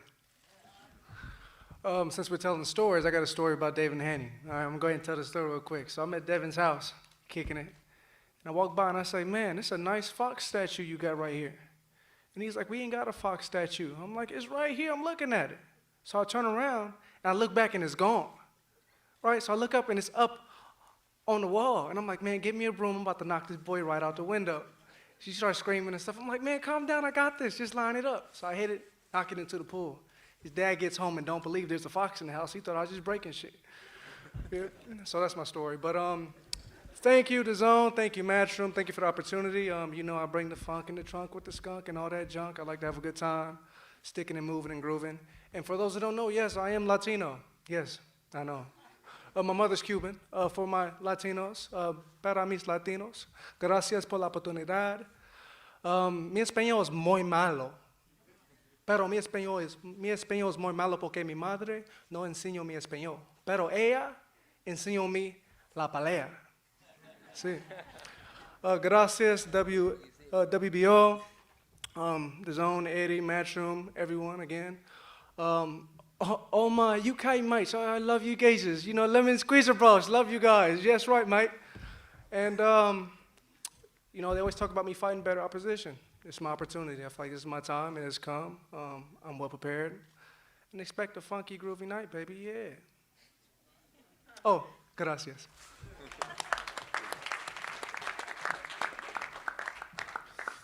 Well done, Anthony.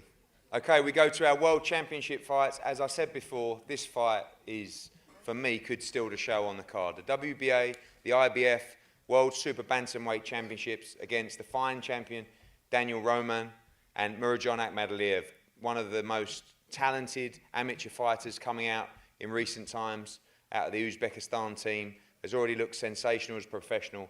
And as I said, Danny Roman coming off the back of a fight of the year against TJ Dehenny. Welcome up to the stage now, the challenger for the WBA and IBF World Super Bantamweight Championship, Murodjon Akhmadaliev.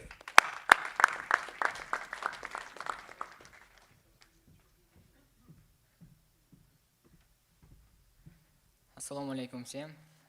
Хочу поблагодарить свой менеджер, промоутер Андрей Ганчбийский, Вадим Корнилов, мой другу, брату Алику. И большое спасибо Эдихиру, Матчрум. Увидимся 30-го. Всем большое спасибо. Hello, everybody. Thank you so much for coming out to support this event. I want to thank my promoter, World of Boxing, and Andrei Rubinsky, Eddie Hearn and Matchroom, my manager, Vadim Kornilov, all my team, my coaches. Thank you so much for showing up, and see you January 30. Thank you, Murodjon. And now we move to the champion. I want to say a special thank you to Alex Campanova and Thompson Boxing as well, our partners, on what has been a great run for this individual. Like I said, one of the first fighters to sign to Matchroom Boxing USA and DAZN, coming off the back of a Fight of the Year contender. Ladies and gentlemen, the current WBA and IBF Super Bantamweight World Champion, Danny Roman.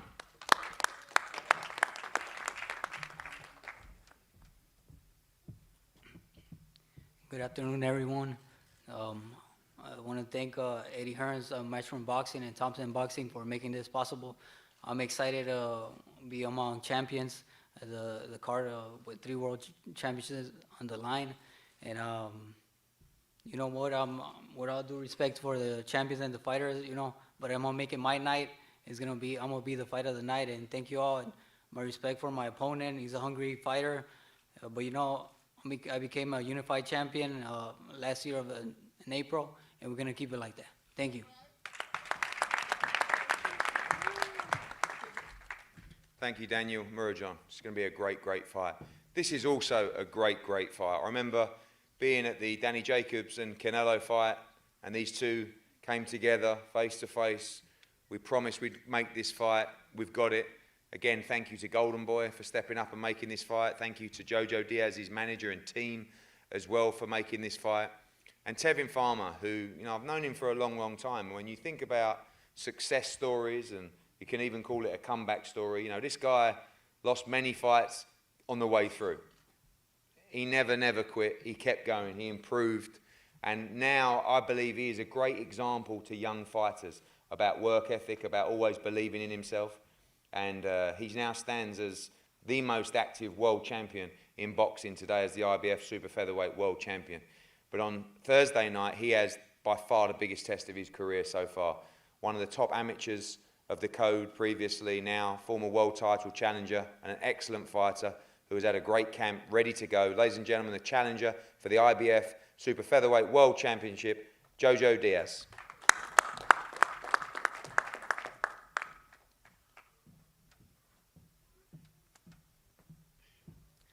What's going on, everyone?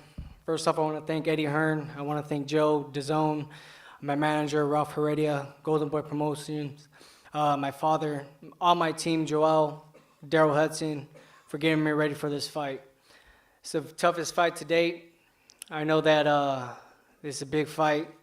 It's a big fight for myself, and it's a big fight for just my journey and my career. I've been through a lot of ups and downs in my career, been through a lot these past few years, and that made me the person that I am today and the fighter that I am today, both physically and mentally. And I'm mentally prepared for Tevin Farmer. I know that Tevin Farmer is a hell of a fighter. I know that he's a very slick defensive fighter. But come Thursday night, I'm ready to dethrone him. I know that he's already made his 4th defense. This is his 5th defense. And there's a lot to lose. There's a lot at stake for both of us. I mean, it's sink or swim for me. And it's a lot to lose for him as well, because he has a lot on the line. He's been talking a lot of shit. I've been talking a lot of shit. So we're both going to be backing it up. We're both going to be duking it out. So I'm really excited for this fight, man. I'm excited that we both finally agreed to all the terms and that this fight is actually being made on such a big weekend, Super Bowl weekend, fight week, on such a big card. It's just history in the making, and I'm just happy to be alive and to be a part of it. Tevin Farmer, I hope you're sleeping with that bout, man, because 2 more days, that shit's going to be mine. Thank you, guys. I really appreciate it.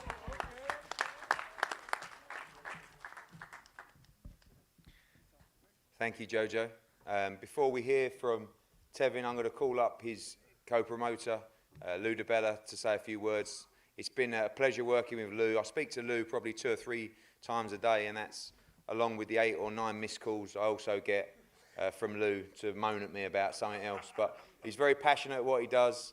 He works hard for his fighters. Coming up to the Hall of Fame as well. Been in the sport of boxing a long, long time, and he's ready to go with his charge on Thursday. Ladies and gentlemen, Lou DiBella. Thank you, Ed. There's a tremendous amount of boxing talent to my left and to my right, and there's also Joe Markovsky. No, this is an unbelievable card, and Joe and DAZN should be proud of putting it together. It's got something for everybody. There was a press conference right before this with the YouTube dudes, and there's a lot of people I know that want to see that. It's getting a lot of heat. There's talent from the second the first bell rings in the first match of the night going through, and there are tremendous fights, and I think the best fight of the night could very well be Joe and Tevin. I got tremendous respect for this kid. He can fight his rear end off. He never gives less than 110%. He comes forward, he makes a fight. He asked for this fight, he made it happen. You know, Tevin's not one to walk away from a challenge, and Tevin got on an airplane to get in this kid's face. And that's frankly because Tevin knew something. He needed a big fight. He needed a guy to fight that was going to make some noise, that was going to get the attention of the boxing industry and give him the credit he deserves for the great fighter I think he is, and he knows he is. And this kid's going to bring it, and it's going to be a war. And that's what it's all about. Let's have some fun. Look forward to Thursday night, Miami Fight Night. Thank you all. And the IBF champion of the world at 130 pounds, Tevin Farmer.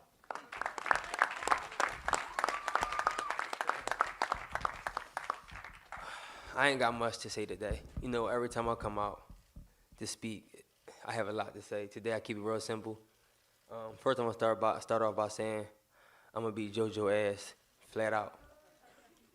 I feel like I'm at another level, but I want to thank Eddie Hearn, Lou DiBella, Matchroom, and DAZN for giving me the opportunity to be active and be on this big card. This is such a big card. There's a lot of talent on this card. When I first heard about this card and the people that was on the card, I'm like, wow, it's amazing to fight with these guys. I know these guys probably saying the same thing about me. It's amazing to be on here with me, but it's amazing to be on here with them. I feel amazing. I don't feel drained. I don't feel sucked in. I don't feel dried out. As y'all can see, I still got my water. A day before the weigh-in, my weight is on point. I'm already on weight. And Miami weekend, it's going to be crazy. I hope JoJo ready, because I'm ready. I've been ready. And when he got up here, I feel like he should have thanked me too, because I'm the one who gave him the opportunity to fight. You know, I could have fought somebody else, but I wanted to fight him. He a hell of a fighter. And I think he's going to bring it. I hope he will, because honestly, I'm tired of sweeping people out. I'm tired of killing everybody every round. I'm looking for a challenge, and I'm hoping to be him. I hope we get a fighter tonight, but I don't think so. I think it's going to be a clean sweep. Thank y'all.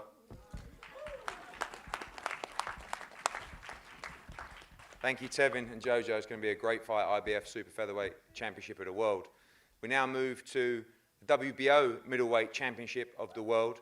And there's going to be a little bit of support in the house from Ireland on Thursday night for Luke Keeler. I was on the plane today. There was 7 or 8 coming in, more coming in tomorrow. There's going to be a nice bit of noise in the arena for him. We've known Luke Keeler a long time. He was on one of our shows once.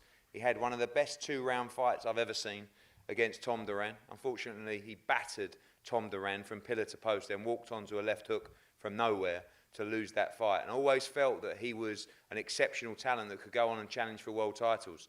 But when he took that loss, I wasn't sure whether he'd come back. The comeback has been exceptional. He's been virtually faultless ever since. He's climbed his way up to the WBO rankings. Now sits at number 2 after a dominating performance over Luis Arias last time out, who's a good fighter in his own right as well. The challenger on Thursday night from Ireland, Luke Keeler. Yeah, just thanks everyone for coming. Thank me team, Eddie for putting me on the show, Matchroom, MTK, my coach Pete Taylor. You might look at my record and think like it's a tale of two halves. The last 2 years I went full time. Before that I worked, and I wasn't the same for you, you know. So some people are looking at this as an easy touch for Andrade, but I'm on a different level altogether, even since the last fight. Andrade, he stepped up to middleweight, and he hasn't been performing, you know. He's calling himself the greatest, but he hasn't shown it, you know. And I'm going to prove now, Thursday night, that he's not the greatest, you know. He's not this guy. I label him delusional, and he got a bit upset about that. I think I'm getting under his skin. But it's just the facts, you know. He's not producing at middleweight, and I'm just coming into me prime. I'm 32, but I'm fresh, you know. I think this long 10 years as a pro for Andrade has slowed him down. Like I don't see him producing. He's not entertaining for the fans, you know. He's struggling, and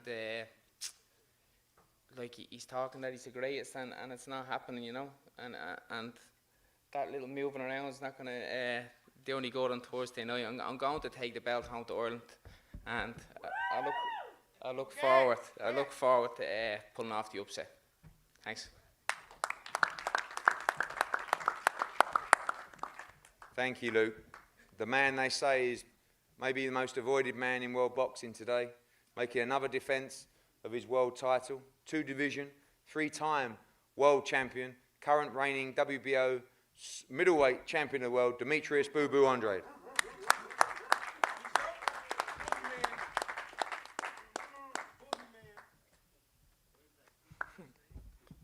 Luke, I am your father. Bad Miami. Nah, getting jiggy with it. Cheer. Listen, man, it's an honor for me to be here. And everybody else, too. It's an honor to be here on this card, man.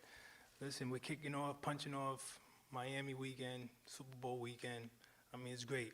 You know, definitely feel like some Will Smith in here right now. You know what I'm saying? Welcome to Miami where the players play all night, all day, big day. Welcome to Miami. Aye. I'm working on it, man. But nah, I mean, listen, you know, Luke Killer, just like everybody else, I say the same old thing. They always got the game plan, they always got the strategy, but they always end up short. Training camp was great. Spent some time down here in Miami. It's like my second home.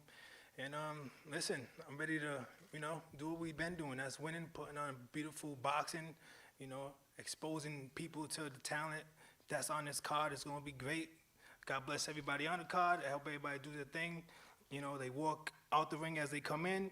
And let's put on a show, man. That's it, you know. And Luke, I am your father. I am your father, Luke. Unfortunately. Thank you, Demetrius. Thank you for everyone to attending today. We're going to have head-to-heads with the championship fights up here now on the stage. Tomorrow, be ready for the weigh-in, after party as well, on us, I believe. We're paying for that, right? Oh, dear. Make sure you're there to enjoy yourself, Super Bowl week. Do not miss this card. If you haven't got the zone yet, what on earth are you doing?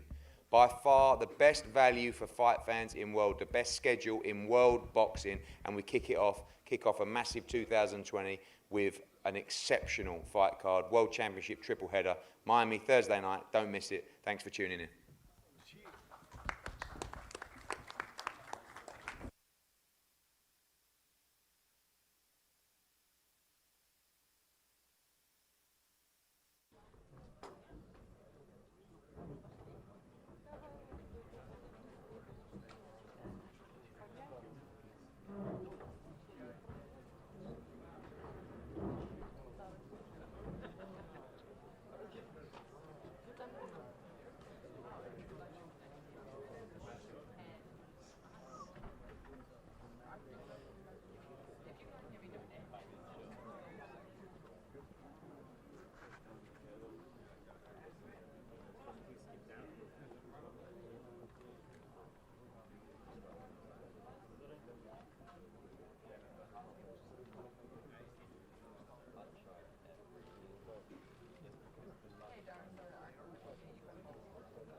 Oh, yeah?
Okay, so that concludes the head-to-head. Let's bring Joe Weller back out. Joe, Eddie Hearn's just about to join us. Before he does, just want to ask you, at the start of the week you picked Gibb.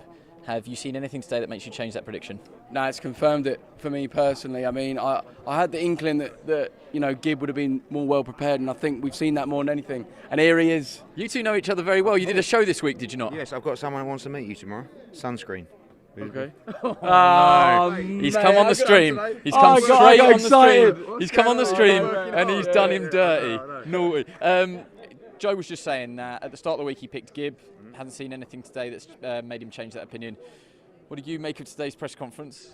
I think if we start analysing these fights too much, like I don't see how you can analyse guys who are so far out of their comfort zone. They've fought before. You know, we've seen Jake Paul stop Deji. Anderson Gibbs got 2-0, but this is different now. It's a different kind of environment, and whatever they've tried to do in camp, whatever they've worked on, probably they won't deliver in the ring. And with that in mind, I lean towards Gibb, because I don't think Gibb's very good, right? And I actually think Jake Paul can fight a little bit. He's about that roughhouse stuff. Yeah, but I think Gibb's like, when it's going to, with the KSI Logan Paul fight, I didn't really think KSI had much of a chance in that fight, to be honest, because I was watching Logan Paul training and sparring, and I thought he can actually fight. But basically, KSI just come out and dogged him, and I think Gibb's going to do exactly the same thing. And I think all the pressure's on Jake Paul. Like, he can pretend that, you know, but basically, you've got this little geezer. From where is Gibb from? Is he up north? Bath. I think Really? so. Yeah, Bath? Bath. Okay, well, I was going to say up north. Yeah, I know, yeah. So he's like, he's thinking, I can't believe this. I'm up here, and basically, I've got a chance here to just completely spin this thing on its head. For Jake Paul, he's thinking, I just want to fight KSI. So if I can knock Gibb out, I'll look good, and maybe I'll get that fight. But it's fascinating. I found, last time we were saying about, we've got Devin Haney, we've got Billy Joe Saunders, and basically the fight of the night was KSI against Logan Paul. And here, we've got a World Championship triple header. Andrade against Keeler, Tevin Farmer against Jojo Diaz, Danny Roman against Akhmadaliev. This might end up being the most entertaining fight as well, because there's just no one knows what's going to happen. They're so far out of their comfort zones. They're not very good, but it means a lot to them, and they're going to go for it. And they've trained hard. That's what I said on the stage. Like, a lot of people criticise this. We just did a show for Matchroom Boxing YouTube where we were talking about, is it a good thing, is it a bad thing for boxing? So long as these guys put the work in, come in shape. When you've got Shane Mosley up there saying, to me, this guy's worked harder than a lot of pro fighters I've seen, that's really good for the credibility of what we're doing here. And I don't think this is something that should be on every show. But the fact is, last time out, KSI Logan Paul hit huge numbers on DAZN, huge numbers on Sky Sports box office. So the broadcasters want some more. You know, it's just as long as we make sure they put the work in and they respect the code of the sport. But like over-analysing it, the analysis is simple. Jake Paul's a lot better than Gibb. Something about Gibb tells me that he's just got something in him, a bit of a dog in him.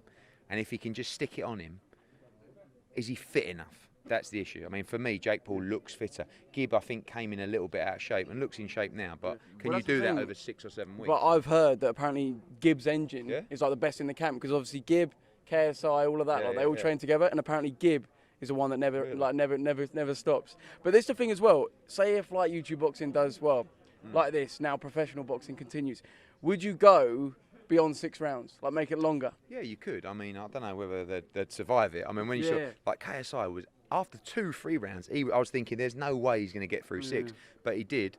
I think so. But I think 6 rounds, because the standard's not that great, over 6 rounds, it's very watchable.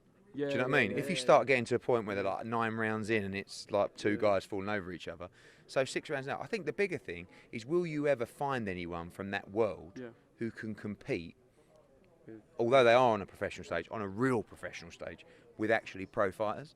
So can you emerge one of these young fighters to actually go and win on a journey towards something different? Titles. They're not going to win that, but you know, go on a little run. If it's a UK thing, challenge for a British title or something like that. I don't know.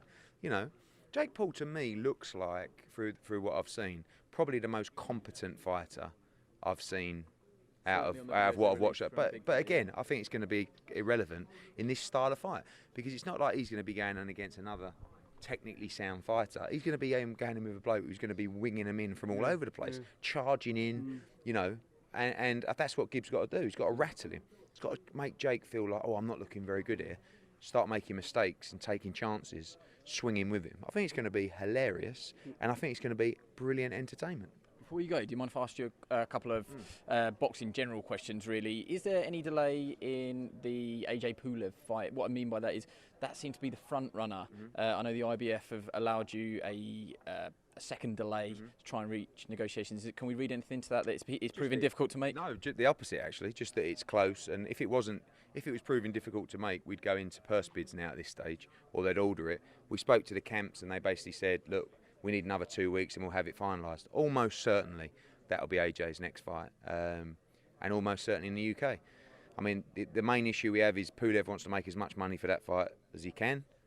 There isn't as much money for that fight in the UK as there are elsewhere, but AJ's sort of given me the instruction that, you know, I boxed in New York, boxed in Saudi, I would like to do this one in the UK. So Spurs, Emirates, Cardiff, Twickenham, everywhere's in play, but most likely end of May, early June, Joshua Pulev in the UK. I know Usyk Chizora's been mentioned, but is there any chance that Usyk could overtake Pulev if these talks do drag out? Possible. Is that route still open? We've pretty much agreed terms now with Chisora and Usyk for that fight.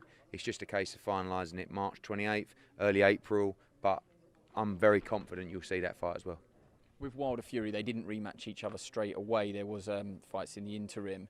If they don't rematch each other, if they don't have a third fight straight away, would that open the door for AJ? I know that you were talking to Saudis and there was an offer to come in for that fight. So would that open a door for a White or AJ contest? I just think that if whoever wins that fight, and if AJ beats Pulev, which we hope he does, basically the whole world is going to say, we have to see that fight. And I think there'll be so much pressure on both guys to make that fight. Unless Wilder Fury 2 is a brilliant fight, no one's going to want to see the rematch. Everyone's going to want to see the undisputed fight or the winner against AJ. So I'm hoping that we can manoeuvre something there. If not, we fight Usyk if he beats Chisora, and if Joshua beats Pulev. But there's so much in play right now. And then you've got Dillian Whyte, you know, who's going to fight Povetkin or Andy Ruiz, and you know he's in the mix. He's going to be the mandatory to the winner of the WBC's second fight of the year. All confusing, but everything coming together, and you're going to see some great fights in 2020. You've been in the air, although you can get Wi-Fi, I presume, in first class. Have you heard back from Andy Ruiz, the offer that you made to him at all?